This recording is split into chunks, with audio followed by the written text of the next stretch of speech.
Se trata de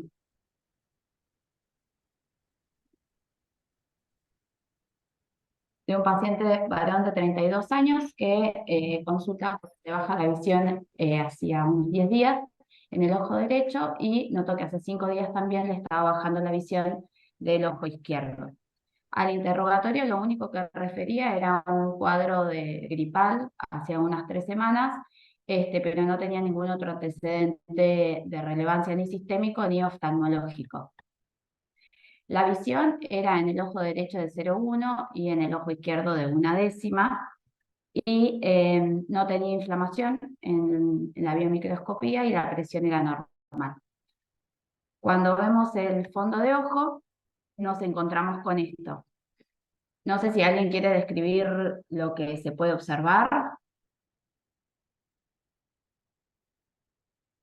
Bueno, vemos principalmente que el vitrio está libre, tampoco hay inflamación en la cavidad vítrea, que el nervio óptico y los vasos están bien, pero lo que llama la atención es que tiene unas lesiones amarillento-grisáceas en ambos polos posteriores, ¿no? En ambos ojos, en forma de placa, que son bien profundas estas lesiones, que en este paciente están confinadas únicamente en el polo posterior, la periferia estaba bien.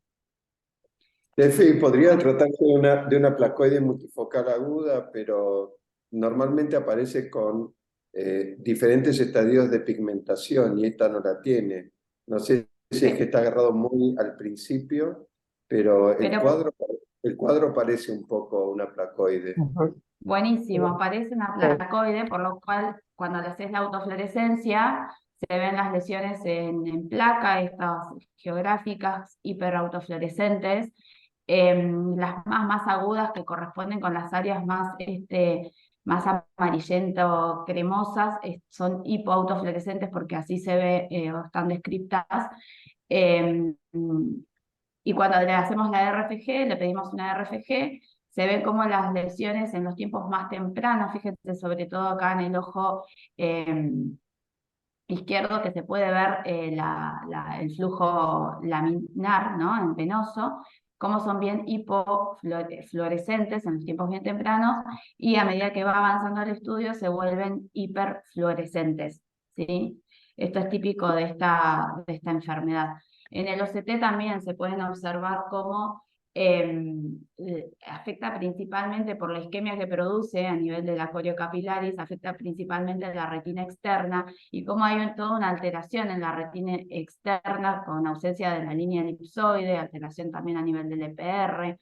Se ve bastante bien en el ojo izquierdo cómo incluso aumenta el espesor de la nuclear externa y toda esta alteración, hay hasta un aumento de la coroides, que si bien es difícil de medirlo, todo esto es inflamatorio.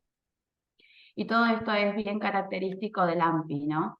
Y uno lo que tendría que hacer es diagnósticos diferenciales importantes, como por ejemplo este otro caso, es bastante diferente a esto, que uno cuando lo ve a primera vista también ve una lesión placoide ahí amarillenta, pero si observamos bien a nivel del nervio óptico, existen unas lesiones que se extienden en forma de pseudópodos, en forma centrífuga, que avanzan hacia el polo posterior, que puede ser recurrente esta enfermedad, sobre todo eso es lo que la caracteriza, y que va dejando atrofia a medida que va avanzando. Y esto es otro cuadro que es bastante más grave por el pronóstico, que es la coroidopatía serpinginosa, ¿no? Este paciente necesita inmunosupresión. Y también es diferente de este otro cuadro, que también a priori uno lo que ve es una lesión amarillenta, ¿no? Ahí en el polo posterior, ve plaquitas, pero estas plaquitas no están juntas, no pueden estar así separadas, puede ser unilateral este cuadro, puede estar también en polo posterior, como haciendo una serpinginoide multifocal, y que esto cura con tratamiento antibiótico, porque esta es una serpinginoide por TBC, no sale del nervio óptico, y bueno, y es toda característica de que las lesiones estén separaditas. Entonces, exactamente con el diagnóstico de AMPI, que es la epiteliopatía placoide posterior, multifocal y aguda, iniciamos un tratamiento con corticoides de 1 miligramo kilo día y lo fuimos bajando. Le dimos un ciclo corto, lo bajamos cada 4 días, aprox, y vino el paciente de nuevo más o menos al mes, y fíjense cómo las lesiones, ¿no? Estas son las primeras lesiones, cómo ya se ven más tenues en el polo posterior. Además, la hiperfluorescencia también se ve mejor, tiene áreas menos hiperautofluorescentes, y aquellas que estaban hipoauto porque eran muy agudas ya empiezan a evolucionar como corresponde, digamos, como evoluciona la enfermedad. Y en el OCT también hay marcada diferencia. Fíjense, esto es el corte horizontal, acá está el corte vertical de julio, y cómo se va restituyendo de a poquito las capas externas, cómo se ve en el ojo izquierdo también que tenía bastante más inflamación, que de a poquito va desapareciendo toda la alteración, volviendo las capas a su grosor habitual. Entonces, para hacer un repaso de esta enfermedad, porque lo que más es controversial es el tema del tratamiento. Esto es una enfermedad de pacientes jóvenes sanos que es así, es bilateral y empieza en un ojo, suele presentarse primero en un ojo y a los días o semanas aparece la disminución de visión del otro ojo, y la mayoría de los pacientes refieren un pródromo viral 1 semana, 3 semanas previas a la presentación, a la disminución de la visión. Y esto es la controversia, porque en la literatura, cuando uno lo lee, aparece mucho que es una enfermedad autolimitada, que podría llegar a no necesitar tratamiento. Sin embargo, en publicaciones más recientes, los resultados visuales no son tan favorables. O sea, son pacientes que pueden recuperar la visión, pero sigue siendo de forma parcial. Pueden recuperar visiones de 20-25, y algunos pueden recuperar un poco menos de visión. Entonces, son pacientes que además refieren después, años después, que tienen síntomas visuales como escotomas, fotopsias o metamorfopsias incluso. Entonces, es una enfermedad que afecta al polo posterior. Es una buena idea por ahí tratarlos. Sobre todo, lo que se vio es que hay factores pronósticos como el compromiso foveal o una peor agudeza visual inicial, hace que estos vayan a evolucionar de una forma un poco más deficiente. El tratamiento recomendado es con corticoides, pero no se sabe muy bien ni si hacer un ciclo corto. Algunos hacen así ciclos cortos que son menos de 3 semanas, o incluso está descrito hasta 3 meses, que es el tiempo que más o menos tardan en recuperar su visión definitiva. Nada, se necesitan bastante más estudios, ¿no?, para poder evaluar los regímenes terapéuticos. Es una enfermedad bastante poco prevalente. Hay una revisión del 2022 que hicieron una revisión, digamos, de los últimos 20 años, y lo que encontraron de 1.600 pacientes con uveitis posteriores, que solamente el 1.4% tenían AMPI, eso les daba una tasa anual más o menos de 1 caso por año. Entonces es muy difícil evaluar realmente los esquemas terapéuticos, y habría que hacer un estudio muy grande, multicéntrico, internacional, como para poder sacarnos las dudas. Lo cierto es que también puede presentar complicaciones neurológicas. Están descritas las vasculitis cerebrales, que en esos casos son pacientes que te van a referir cefalea o algún síntoma de foco, y ahí es bastante más claro que hay que tratarlos. Y lo otro que puede presentar es a nivel oftalmológico, hacer membranas neovasculares cuando dejan cicatriz. Muy bien, esto es todo. La otra cosa que es una enfermedad de una sola vez y muy rara vez puede tener recurrencias. Normalmente pasa una sola vez en la vida y chau. Y después se recuperan y es muy, muy raro que vuelvan a aparecer. Y las membranas también son muy raras porque puede pasar, pero como no hay tanto daño en el epitelio pigmentario, en la coriocapilar, todo se restituye. Entonces la presencia, la complicación de membrana neovascular también es la excepción y no la regla. Así que en general el pronóstico es muy bueno de esto. Llama mucho la atención, puede quedar alguna limitación, pero en general, con o sin tratamiento, tienen buena respuesta. Un poco lo que decía Steffi, que si esto, sobre todo cuando tiene esas complicaciones inflamatorias, pues puede tener el sistema nervioso central, puede tener en riñón, puede tener en otros lugares, y siempre responden bien a corticoides. Y siendo esto algo inflamatorio, es bastante razonable. El tipo llega con una visión de 1/10, le bajó mucho la visión de los 2 ojos. Es razonable hacerle un tratamiento con corticoides. Yo creo que un ciclo corto es más que suficiente porque rápidamente uno va viendo los cambios y cómo las placas se van pigmentando y cómo en la OCT va reapareciendo de vuelta toda la elipsoide. Es una cosa increíble, que uno lo mira al principio y dice, ¿cómo puede ser que vea? Y después se restituyen todas las capas y recuperan en general muy, muy buena visión. Pero bueno, yo hago ese ciclo corto, me parece 3 meses.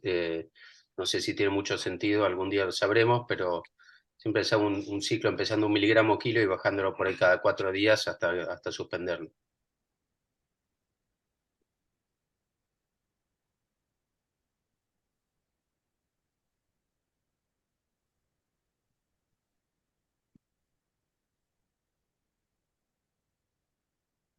Y el otro comentario es que en los últimos años, sobre todo publicaciones de la India, han aparecido casos como estos, sí, que al final tienen PPDs muy altas y bueno, esos son los casos por ahí un poco más atípicos y los casos recurrentes y los casos que uno tiene que tratar con tratamiento para tuberculosis. Acá sigue siendo raro, pero bueno, es un diagnóstico diferencial a tener en cuenta. ¿Sigo yo? ¿Sigue Laura? Sí, Emilia. Sigue Emilio.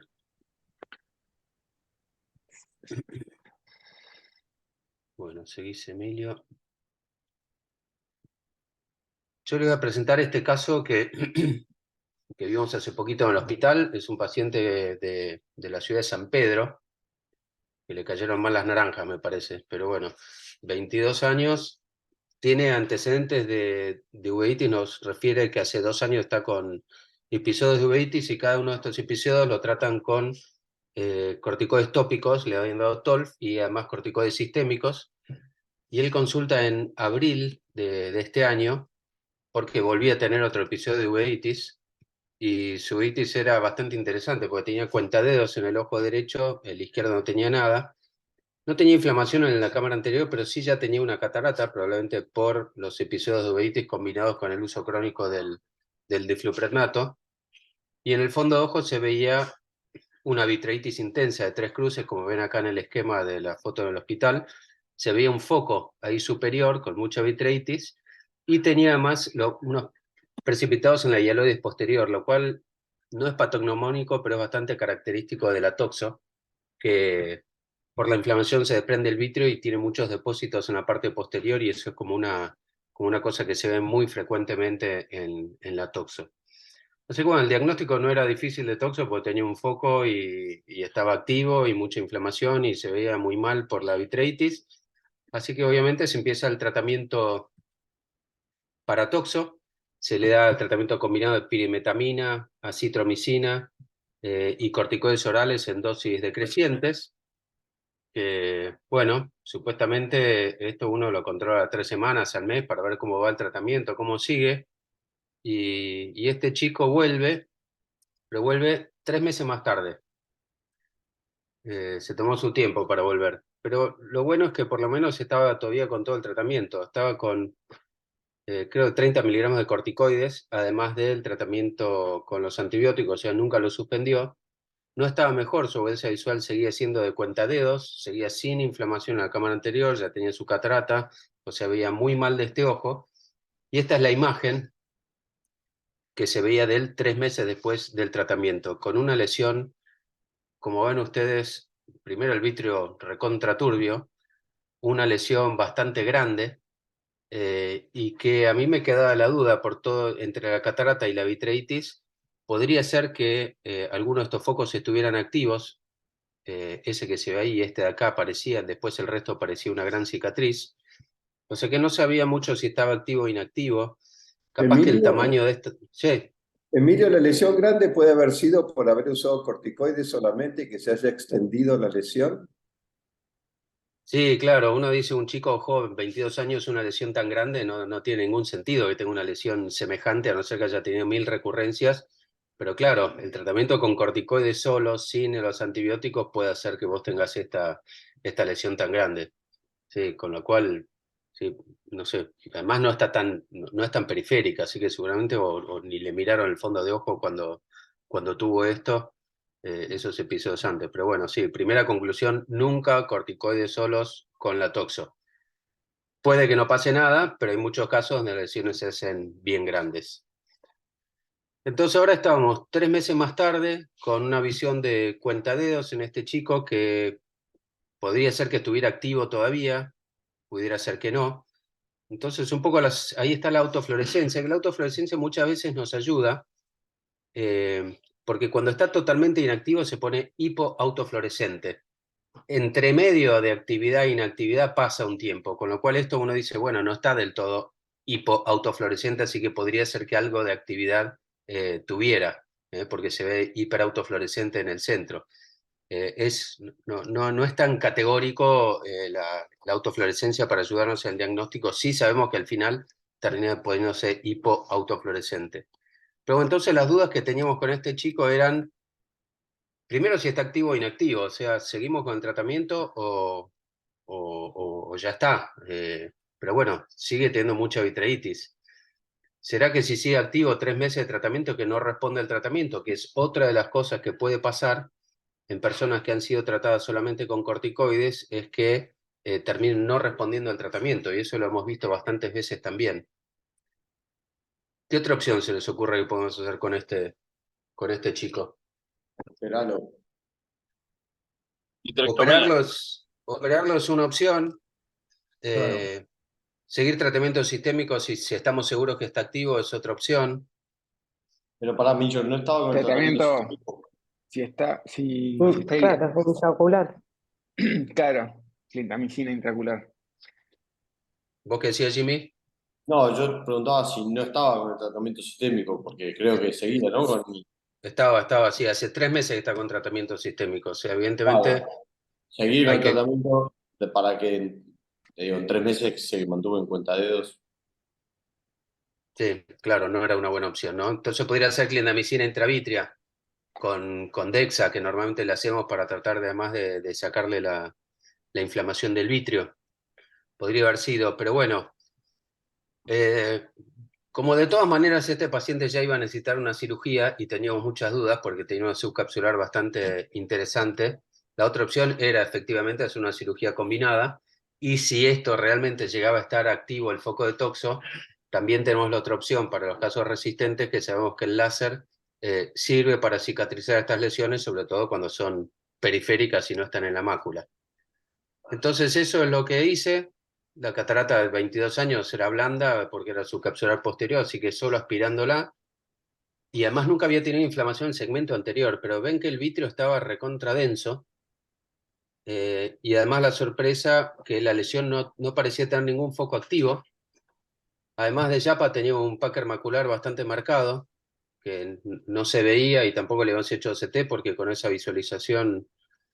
Y este es el tratamiento de láser, que muchas veces me preguntan cómo hacerlo. Umbral. Subumbral. Para que... No, como uno cuando dispara obviamente sobre la lesión blanca no ve, entonces hay que hacerlo bien intenso en los bordes para tratar de limitar las reactivaciones, ese es el objetivo de hacerlo al costado, y una vez que marca bien blanco en el borde, aumentarle un poquito más la intensidad y hacerle todo en el lecho donde está supuestamente el parásito vivo. Entonces a veces hace algunas explosiones como que se rompe la retina, pero bueno, la idea es hacer el tratamiento bien intenso. Siempre les hago, cuando tienen uveitis, les hago capsulotomía posterior al final de la cirugía, porque se van a pacificar siempre los casos de uveitis que tienen subcapsular posterior, así que nos evitamos un paso, sobre todo en estos pacientes que viven lejos. Así que bueno, ese fue el tratamiento. Yo al día siguiente tenía que venir a las 12, vino a las 8 de la mañana porque tiene un problemita este chico. Pero bueno, estaba todo bien y bueno, con el tiempo ahora quedan sin tratamiento porque ya no tenía más actividad. Así que bueno, veremos cómo es la evolución, pero hasta el momento todos estos pacientes que han hecho tratamiento así con cirugía y láser terminan cicatrizándose bien, pero no impide que se reactiven. Acá tuvimos otro paciente que bueno, era un hombre de 55 años, un poquito excedido. Había tenido una toxoplasmosis en 2021 que había resuelto perfectamente con tratamiento de pirimetamina de citro, lo había tratado Laura Echandi. La audición era de 2020, tenía una IgG bien alta y una IgM positiva, o sea que había sido un cuadro bien adquirido. Y acá se ve cómo tenía esta lesión adquirida sin cicatriz previa, con IgM positiva, y esta fue la que se curó perfectamente con tratamiento. En marzo del año siguiente vuelve y dice que durante 45 días se había tenido síntomas, pero le dio fiaca hacer el tratamiento de vuelta, no, qué sé yo, se colgó un poquito. Y este es otro de los factores, el tiempo sin tratamiento, que hace que las lesiones se hagan grandes. Y cuando uno lee los libros que la toxo es autolimitada, la toxo es autolimitada muy pocas veces y casi nunca en Argentina, donde sabemos que los cuadros son mucho más floridos. Así que bueno, había estado un mes y medio con síntomas, la visión le había bajado a 8 décimas, tenía precipitados queráticos finos, tenía 3 cruces de células, no había sinequias, y bueno, había respondido bien unos meses antes, así que el mismo tratamiento, pirimetamina y acitro, más corticoides orales porque tenía mucha inflamación, y 2 meses más tarde todavía estaba activo, la visión seguía bajando, tenía además un poco de inflamación en el segmento anterior, y acá ven que esta era la lesión anterior que había tenido y ahora tenía una lesión enorme, por todos esos 45 días sin tratamiento, y las lesiones grandes sabemos que llevan mucho tiempo de tratamiento y que a veces no terminan de curarse. Entonces, eso es mayo, esto es junio, y ven que no se aclara el vitrio, la lesión sigue activa.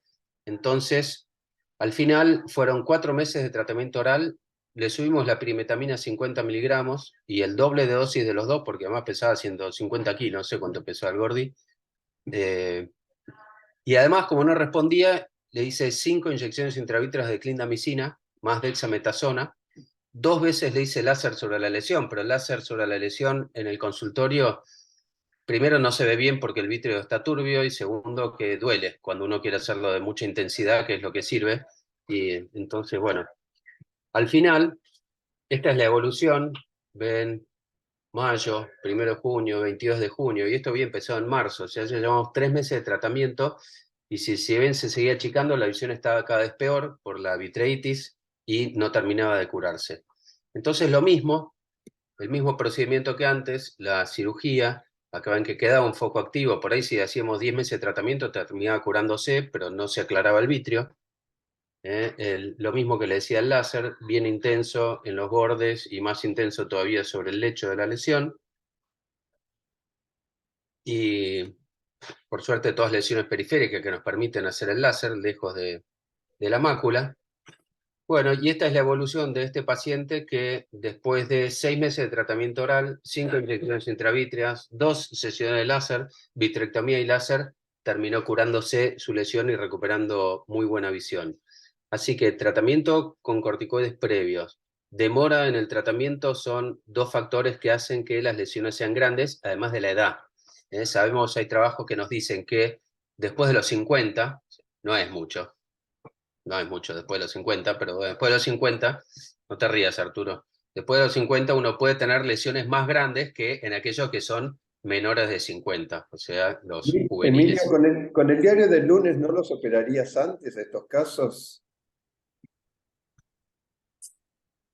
Y capaz que es una buena opción, si vos ves que, porque normalmente a los 6 meses se curan con el tratamiento, con lesiones grandes dura un poquito más, pero bueno, si yo veo que la evolución es buena y que el vitro se aclara, pero sí, tal vez casos como eso, no sé si esperaría de vuelta 6 meses, como el chico anterior que ya veía que estaba mal, capaz que uno podría, sí, hasta ahora el criterio para operarlos era que por lo menos tuvieran 3 meses de tratamiento. Pero sí, es cierto que uno ve que cuando van mal y mal, por ahí habría que adelantarlo un Yo, poquito. yo creo que pasa acá un poco como pasa en los diabéticos, ¿no? Que uno dice, no, teóricamente inyección, láser, inyección, láser, inyección, láser. Cuando llevas 2 años con eso, es decir, vale la pena seguir con inyecciones y láser todos los meses. Cuando le haces una vitrectomía, claro, es cierto que la vitrectomía puede tener complicaciones, pero hoy por hoy, en buenas manos, ¿cuántas complicaciones tiene? Pero ojo, tiene que ser buenas manos y tener suerte. Pero sí, yo pensaría lo mismo.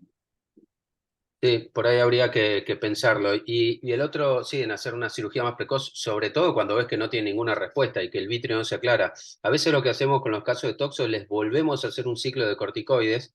Bueno, normalmente el corticoide son 20 días y después se quedan solo con antibióticos. Si vemos que por ahí tiene mucha vitreitis, le volvemos a meter corticoides con los antibióticos, obviamente, y muchas veces con eso se aclara. Pero en estos donde uno no ve una buena respuesta, sí, por ahí habría que pensarlo de hacerlo precoz. Y el otro tema es que todo ese láser que se hace alrededor es supuestamente para prevenir las reactivaciones. Para eso se hace el láser porque siempre las reactivaciones vienen al lado de una cicatriz previa. Entonces yo hasta ahora estaba muy contento porque decía, no, después que le hice vitrectomía y láser, nunca vi reactivaciones. ¿Para qué? Me faltó, no tendría que haberlo dicho. Pero una cosa curiosa, porque este paciente, ven que acá está toda la lesión cicatrizada y acá abajo hizo un foquito chiquitito, volvió con inflamación, volvió con actividad. Y lo llamativo es que la lesión anterior es como que no había respondido después de 6 meses de tratamiento y esta lesión de porquería con tratamiento de Bactrim solo, cada 12 horas, se curó en un mes. Así que lo que había sido supuestamente resistente antes, ahora curó perfecto. Y tuve otra paciente más o menos al mismo tiempo que lo mismo, una lesión que requirió cirugía, una reactivación muy chiquitita y curó con cualquier cosa. O sea, no sé si es que al limpiar el vitrio permite un mejor pasaje de los antibióticos. Realmente no sé cuál es la causa porque algunos que son resistentes después responden a cualquier cosa después de cirugía. Pero bueno, la cirugía y el láser no impide las reactivaciones, en algunos casos puede pasar, pero el pronóstico mejora significativamente y el tratamiento se hace mucho más fácil. ¿Alguna preguntita? ¿Algún comentario? Ahí está ¿No le curado. hubieras hecho láser directamente a esa segunda lesión de entrada, ya que estaba tan limpio el vitrio? Sí, se podría, pero bueno, es como que no sé si con el láser solo se hubiera curado, por ahí sí, era una opción, sí. No lo pensé porque pensé, era muy chiquita y dije, bueno, a ver qué pasa con el tratamiento y Bactrim solo 2 veces por día y vi que empezó a responder, pero sí, sí, podría haber sido chiquito y viendo bien, pero igual duele cuando uno quiere ser intenso y no tiene anestesia. ¿Y qué posibilidad hay que haga un foco en el otro ojo? ¿Hay alguna posibilidad o no? Que haga foco en el otro ojo es rarísimo, es muy raro. Hay casos bilaterales, pero la realidad es que son la enorme minoría cuando son adquiridas. Cuando son a formas congénitas sí, pero cuando son adquiridas las lesiones bilaterales son totalmente la excepción. Hemos tenido algunos casos, pero en general cuando son adquiridas como las lesiones aparecieron al mismo tiempo en los dos ojos. Eso se ve más en inmunosuprimidos cuando se contagian. Si el paciente fuera HIV, ahí puede tener más lesiones bilaterales, pero en los inmunocompetentes realmente es muy raro que pase eso. Emilio, Oh, cuando le haces el láser y le duele, ¿por qué no le haces una perivulvar sí, inmediatamente? sí, sí, Sí, uno podría. Lo que pasa es que la situación esa es mala, porque vos tenés varias cosas. Podría ser una perivulvar, pero tiene el vitrio turbio, entonces tampoco podés. Si no tuviera el vitrio turbio, podría ser una opción. Si lo hemos hecho. En algún momento, con los pacientes del hospital que no podían pagar la medicación, porque es cara la medicación para toxo, en un momento con Sebas y varios en el hospital empezamos a hacerle inyecciones de clindamicina, que es baratísimo, más láser, como tratamiento único. Porque el tipo de los citabas viene, pero bueno, después dejaban de venir también, porque con una inyección de clinda normalmente no los curás. Así que nuestra serie fue muy cortita, pero sería una opción en aquellos que no pueden pagarlo, hacerle inyecciones una vez por semana o cada 2 semanas de clinda y además hacerle láser. Tienen que ser lesiones alejadas de la mácula, lesiones no muy grandes, y con eso los podés curar sin necesidad de darle tratamiento sistémico. Es una opción. La verdad que la clinda la mandás a fraccionar y es baratísimo. Así que es otra alternativa de tratamiento.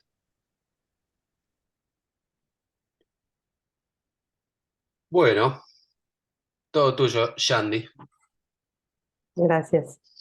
Bueno, hoy tenemos una invitada de lujo, que es la doctora Juliana Salum, de la Escuela Paulista de Medicina. Ella está a cargo de la sección de enfermedades genéticas en Unifespi.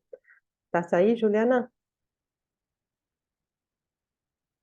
Hace poco Juliana organizó el meeting de la Sociedad Internacional de Genética en San Pablo, que fue extraordinario, y vimos que ellos tenían más experiencia, ya tienen varios pacientes tratados con Luxturna. Entonces el motivo de la invitación fue que nos contara su experiencia en cómo fue en sí la aplicación de la terapia génica y el seguimiento que llevan de estos pacientes. Olá, é um prazer estar com vocês. Posso falar em português? Pode ser portuñol. Portunhol. Ok, Gracias por estar acá hoy. muchas gracias, un placer. Vou compartilhar a pantalla.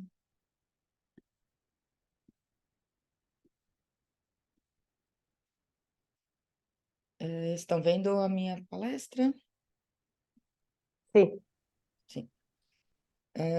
Eu vou trazer um pouco da experiência que eu tive aqui em São Paulo, fazendo a terapia gênica. Só que foram 4 casos, tá? Eu tenho um acompanhamento, eu vou mostrar para vocês o acompanhamento do primeiro caso, com vários exames pós-operatórios. Os outros casos foram mais recentes, então eu não tenho ainda uma evolução organizada de uma forma precisa para trazer para vocês, então vou trazer algumas informações e prometo que assim que isso estiver organizado, se vocês quiserem que a gente volte a discutir os outros casos, vai ser um prazer, tá?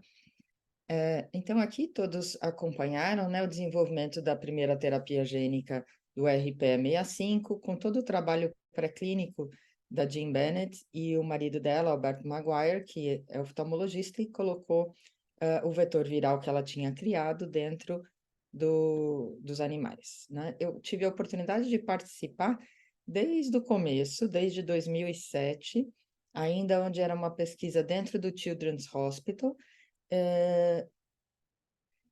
quem me colocou nesse grupo foi o Valder Arruda, que é um hematologista brasileiro que fazia parte do time da Spark, né? Que na época ainda nem era Spark quando tudo começou. Na ocasião, como no Brasil era sempre muito difícil a gente tratar alguma coisa, eu acabei fazendo parte do braço, que era o estudo de história natural dos pacientes. Então, é importante a gente conhecer a evolução do paciente para quando você traz uma proposta de tratamento diferente. O gene RPE65 ele é uma enzima que está dentro do ciclo da vitamina A, e foi por isso que foi um dos motivos que foi escolhido para ser a primeira terapia gênica, porque é mais fácil você repor uma enzima do que um gene estrutural. E também porque tinham animais de laboratório com modelos animais adequados para esse teste. É uma terapia que serve para formas bialélicas, é uma terapia de adição, e usa o adenovírus associado tipo 2, com injeção subretiniana, né? É feita uma pequena imunossupressão com corticoide também. A amaurose congênita de Leber, a retinose pigmentar, são 2 quadros clínicos associados ao RPE65, mas também tem um quadro dominante. Esse dominante, ele não é passível de tratamento com o Luxturna, então a gente realmente precisa um aval de um geneticista antes de sair fazendo a terapia para não correr o risco de tratar um caso que não é totalmente confirmado, porque você tem que ter certeza que ele é bialélico. Esses fenótipos são recessivos, eles são um espectro. Na maior parte das vezes, se você for conversar com o paciente, vai ver que a doença começou na infância, mas às vezes ele teve o diagnóstico na idade adulta e deram o diagnóstico para ele de retinose pigmentar.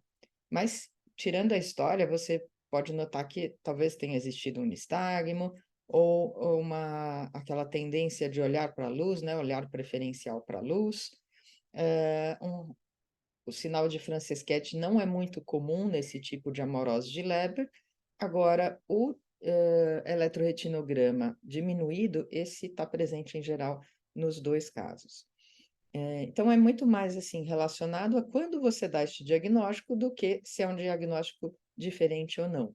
O que faz, em geral, ele ser percebido como Leber é a presença do nistagmo, né? Se o nistagmo não for tão evidente, acaba passando e o diagnóstico acontece depois. Então, esse sinal aí da digitopressão, sinal de Francisquete, esse enoftalmo, essa dificuldade de fixação, ela ocorre mais em outros fenótipos do Leber, mais no Leber 5, mais do CEP 290, mas ele não é tão frequente no RPE65, tá? Mas, classicamente, o Leber cursa com nistagmo, baixa visão, estrabismo, light-seeking behavior, dificuldade no escuro, nictalopia, né? Sinal óculo digital e enoftalmo. Em um estudo passado, hoje essa casuística está em mais ou menos 3.600 casos, mas na ocasião a gente tinha que mais ou menos 10% dos casos das distrofias no Brasil eram distrofias da infância, e com diagnóstico de Leber, 152 casos a gente estudou num outro estudo na sequência, e na ocasião 29 casos eram de RPE 65, né? Só para ter uma ideia da quantidade, eram 24 casos, hoje a gente tem identificado 68 casos, com uma distribuição que a gente acaba achando aqui onde a população é maior e mais próxima da gente em São Paulo, né? Então, atualmente a gente tem identificado 68 casos no Brasil, 4 já foram operados, 16 já estão fora da janela de tratamento, não adianta mais a gente querer tratar, 32 têm indicação de tratamento, sendo que aqui 24 estão querendo ser tratados, porque tem alguns que ainda não têm, assim, uma definição muito boa se querem buscar tratamento ou não. 11 são crianças, 21 adultos jovens. E tem um que tem um fenótipo muito leve, que eu até falei para ele, fica desse jeito, ele já está... Desculpa. Espirrar aqui. Desculpa. Esse fenótipo muito leve, a gente acabou recomendando só acompanhar, ele já tem 50 e poucos anos, então a gente vai acompanhar, por enquanto não vai indicar tratamento. Não vimos nenhum caso de descendentes africanos e orientais no Brasil, maior parte descendentes de portugueses, e alguns casos familiares, com mais de um paciente afetado na família. Naquele trabalho de Leber, né, que eram 16% dos Lebres, a gente tem aqui as mutações mais frequentes encontradas no Brasil, e esses casos iniciais eram justamente das variantes mais frequentes. Então, o paciente é selecionado, ele tem que ter 2 variantes patogênicas, ou uma likely patogênica e uma patogênica, com preferencialmente análise de segregação. Tem que ser muito conversado com ele para ele entender, porque é uma jornada difícil, né, essa escolha, e a gente faz essa modulação com corticoide. É ideal que seja feito dentro de um centro onde você tem acesso a todos os exames de endpoint, porque talvez seja difícil de avaliar dentro de um contexto de poucos exames, né, o efeito que você traz para esse paciente. Durante o estudo, foram usados mobility tests, esse aqui é o mobility que a gente tem aqui na escola, mas no uso comercial não é necessário ter o mobility test. Então, uma vitrectomia via pars plana, a gente usou em todas as cirurgias aqui injeção automatizada, com injeção de 40 gauge. Com bleb ou pleb, a gente testou todas essas ideias, são coisas que a gente ainda está aprendendo qual a melhor ideia. Um dos casos a gente conseguiu fazer com ACT intraoperatório, foi ainda um pouco complicado, mas a maior parte dos casos a gente usou o NGNUIT. Aqui na fase de treino, com wet lab, e aqui como vem a medicação, né? Então, uma caixinha menos 80, você tem que ter estocado o freezer menos 80, precisa de um farmacêutico treinado para fazer a diluição da medicação. Aqui a gente treinando, né? A gente fez o treinamento dry run antes da primeira cirurgia, e depois repetiu quando a gente trocou de centro de aplicação, para estar todo mundo alinhado no dia da cirurgia. Na Escola Paulista, inicialmente, eu não tinha todos os recursos para fazer essa cirurgia, então levei para o hospital particular, onde eu opero, o Albert Einstein, e eles foram abertos a fazer toda essa preparação. E o primeiro paciente a gente fez lá. Então, é uma paciente de 29 anos, com baixa acuidade visual desde o nascimento, apesar de não ter relato de nistagmo, uma nictalopia grave, tinha light-seeking behavior na infância, uma construção do campo visual, estrabismo, uma baixa de visão progressiva, usava a bengala, já era reabilitada e tinha aprendido Braille. Na ocasião, ela estava fazendo faculdade de psicologia. Então, aqui, acuidade 5.400, 10.400, o fundo de olho com os vasos bem afinados, essa alteração do epitélio pigmentado, principalmente fora das arcadas, e a gente achou que era uma paciente que era bem centrada, né? Porque fazer o primeiro caso, a gente sabia que ia ter muito assédio, ela ia ser muito abordada depois, né? Então, era uma paciente que estava bem entendendo a situação. É interessante quando a gente pede para fazer autofluorescência, nos casos de RPE65, que é um paciente que tem uma hipoautofluorescência, e existe uma tendência que o tecnólogo fique ajustando o aparelho até conseguir uma imagem boa, e na verdade é ao contrário, a gente faz o exame para provar que não tem autofluorescência, né? Então, é muita coisa que a gente tem que aprender, a gente tem que trazer essa informação para o tecnólogo, para ele estar fazendo o exame da forma adequada, para a gente poder avaliar direitinho. Então, aqui é pré-cirúrgico, o aspecto do campo visual pré-cirurgia. No OCT, a gente via ainda celularidade preservada na área central dos dois olhos, porque a paciente tinha 28 anos, uma fixação ruim, né, na microperimetria, o ergo extinto, e a gente fez os testes de FST. A variante dela era essa fenilalanina 83 leucina em homozigose, e essa paciente tinha participado de um estudo anterior, e olha só, ela nasceu aqui, aí o pai casou de novo, tá? E ela tinha um meio-irmão também afetado. Assim, como isso pode acontecer, né? Essas coisas acontecem quando o pai casa com uma segunda esposa que também era parente da primeira, né? Coisas que acontecem aqui no Brasil. Então, não é comum, foi um estudo que a gente fez para elevar o status da variante, de algumas variantes, principalmente essas duas, que eram prevalentes e eram VUS, porque não estavam nos bancos de dados internacionais, mas aparecia várias vezes aqui no Brasil, e elas passaram a likely patogênica. Aqui a variante homozigose. Então, aqui os exames pré. É importante ficar alerta para que a paciente não esteja grávida, né? E avisar que elas não podem fazer doação de sangue ou de algum órgão depois. É iniciada a imunomodulação com prednisona 3 dias antes e como a gente faz uma cirurgia com intervalo de 1 semana, foi o que aconteceu em todos os casos, a gente deixou esse corticoide direto de uma cirurgia para outra. Então, aqui já no Einstein, a preparação da medicação e ela chegando no centro cirúrgico. E aqui convidei o Dr. André Maia e o Uber Vasconcelos, que é meu aluno de pós-graduação, para entrarem junto na cirurgia.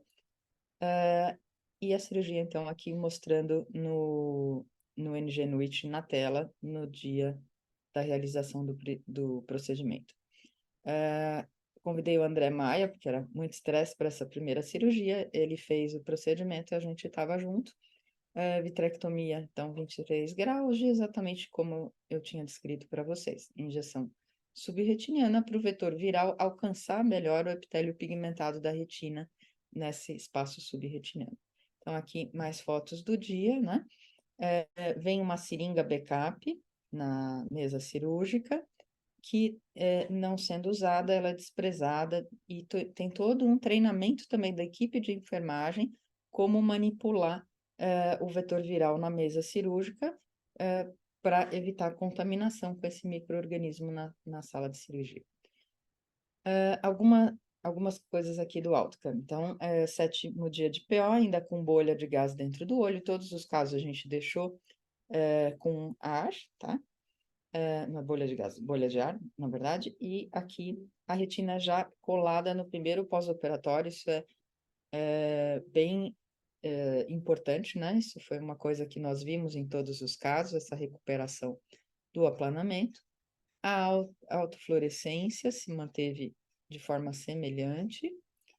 Aqui no primeiro mês, né, o aspecto também da retina bem aplicada, que pelo menos a gente tem que conseguir voltar o paciente ao estado dele anterior, sem complicações e buscando a melhora, né? Então, aqui, campo visual, já nos 4 meses, a gente percebe que houve uma melhora, e o FST também mostrando melhora em todas as mensurações. Aqui eu apresentando para vocês a mensuração em fundo branco. Esse aqui é o aparelho de FST, ele não é comum, assim, de uso comercial, mas em centros de pesquisa, às vezes a gente encontra, ele é um parâmetro interessante e bem confiável.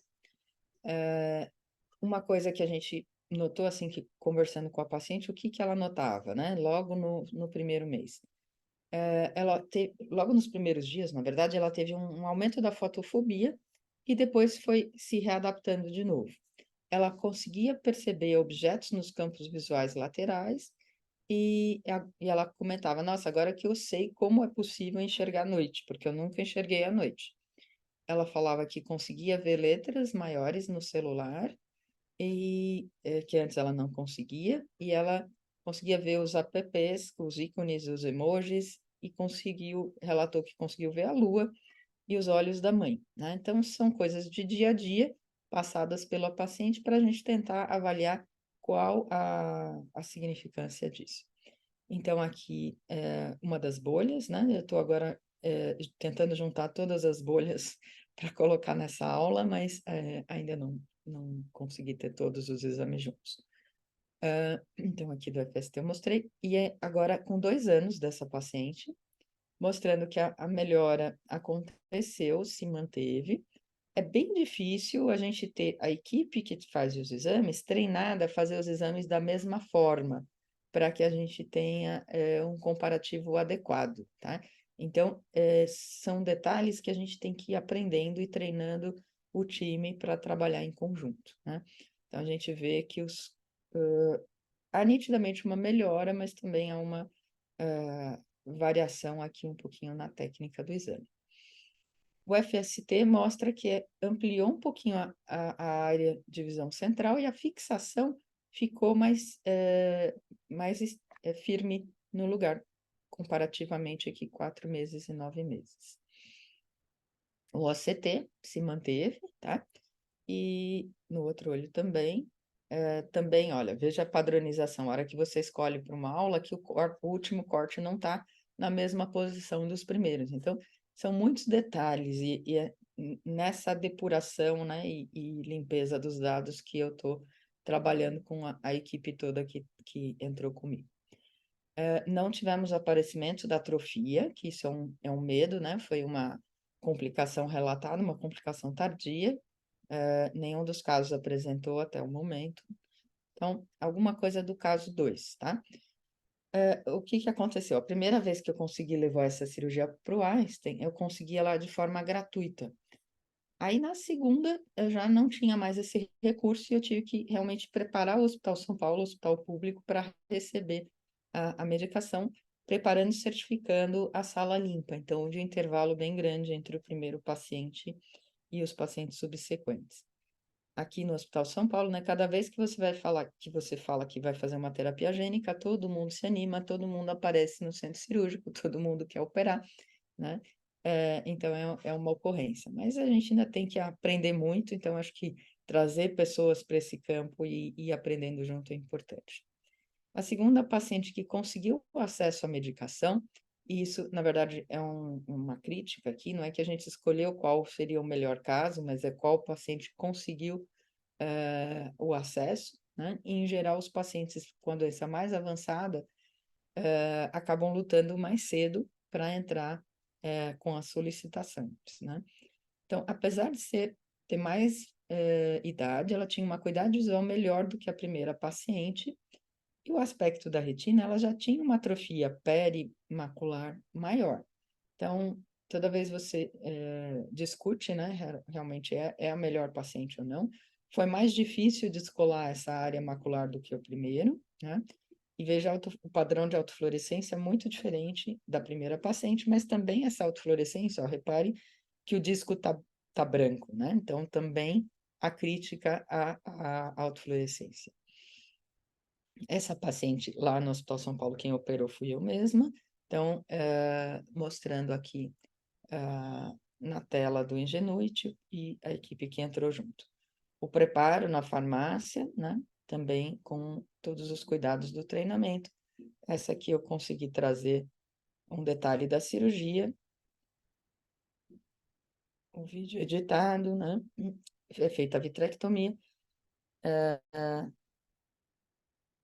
Aqui a colocação de triancinolona, aspiração da triancinolona. A diferença da cirurgia no hospital público é que a lente no hospital público não é tão transparente quanto a gente gostaria, né? Coisas de hospital público. E aí, a injeção, se escolhe o lugar, né? Foi difícil encontrar exatamente o ponto de levantar essa bolha, como eu falei, mas aí finalmente conseguimos, e foram 2 bolhas, na verdade, que se confluíram na área central. Então, para levantar essa bolha, a gente acabou fazendo 3 punções.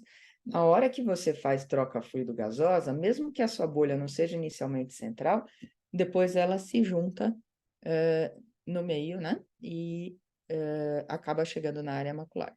Então, aqui foto do terceiro pós-operatório, ainda com uma gás dentro da cavidade vítrea, mas a retina já colada. Ainda prometo que depois eu posso trazer mais detalhes de pós-operatório, e aqui trazendo, mais recentemente, a gente fez um menino de 11 anos, tá?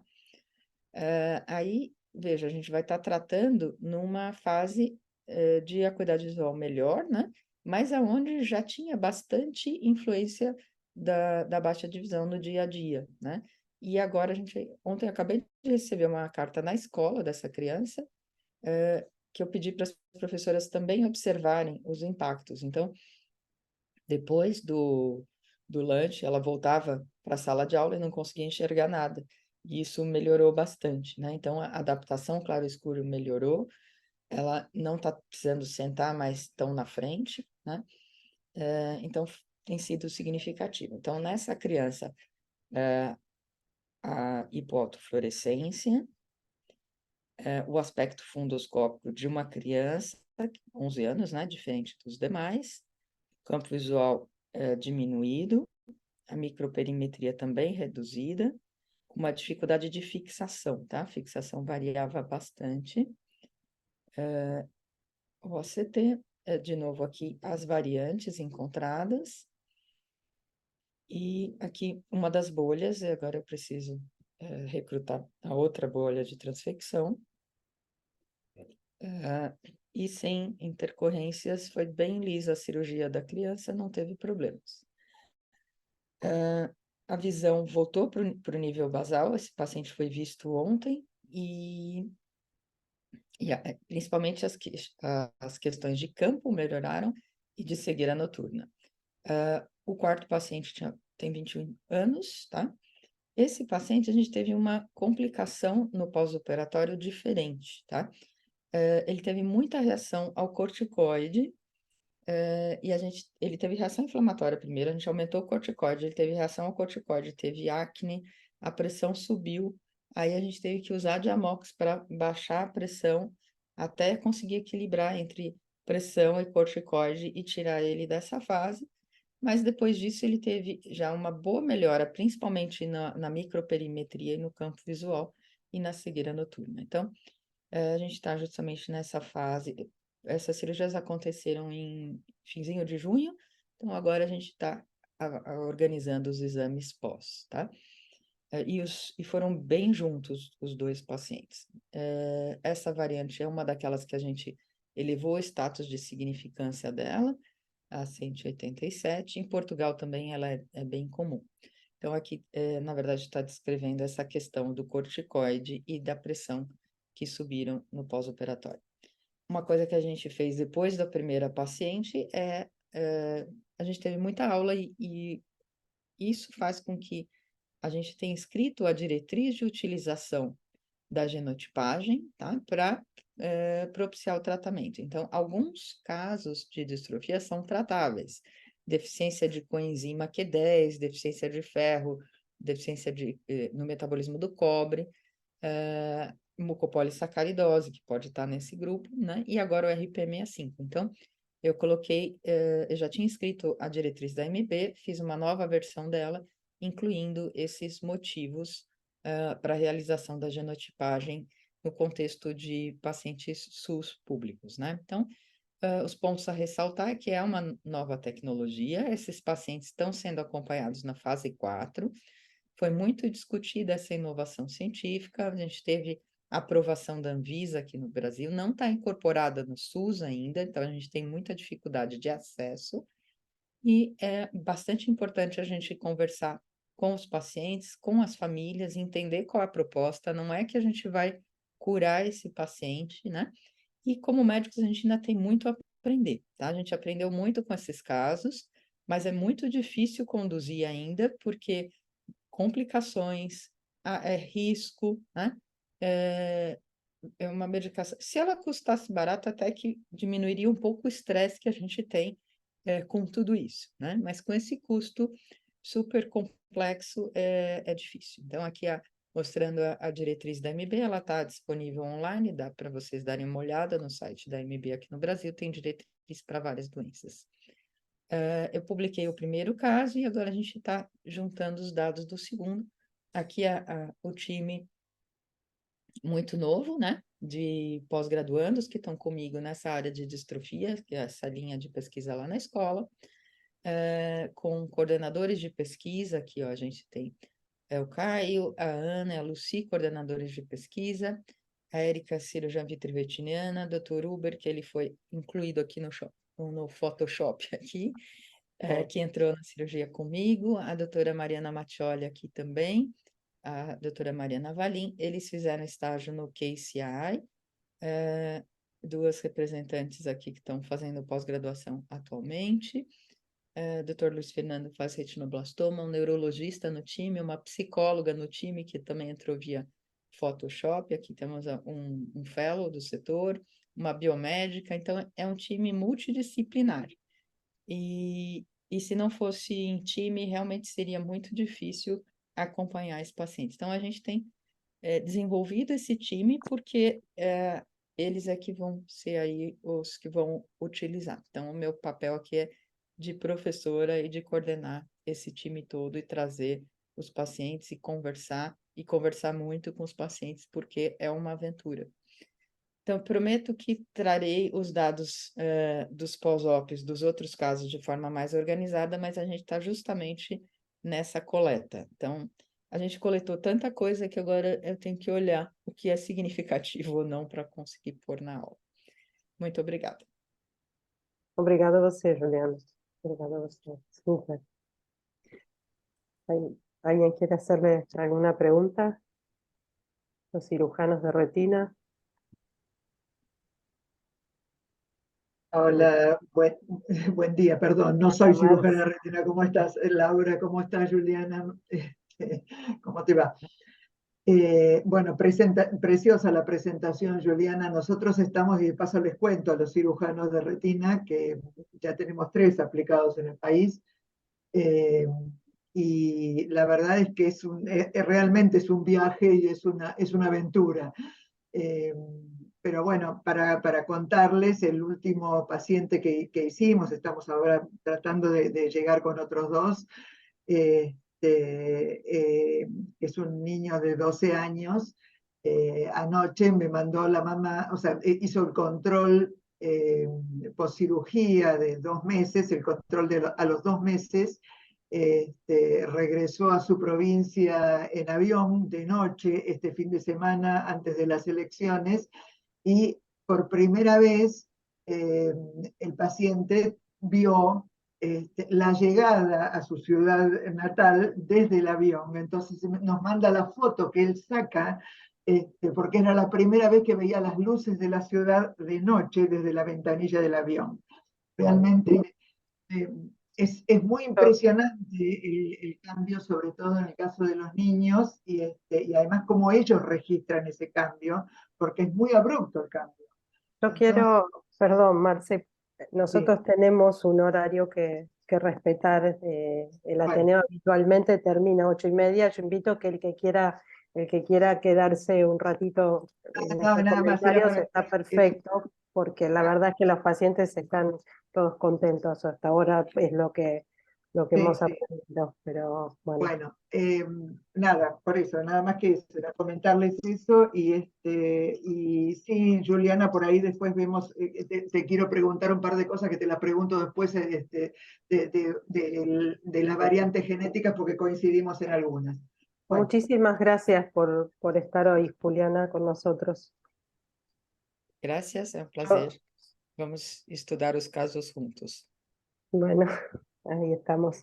Bueno, yo presento la próxima al otro. Sebas.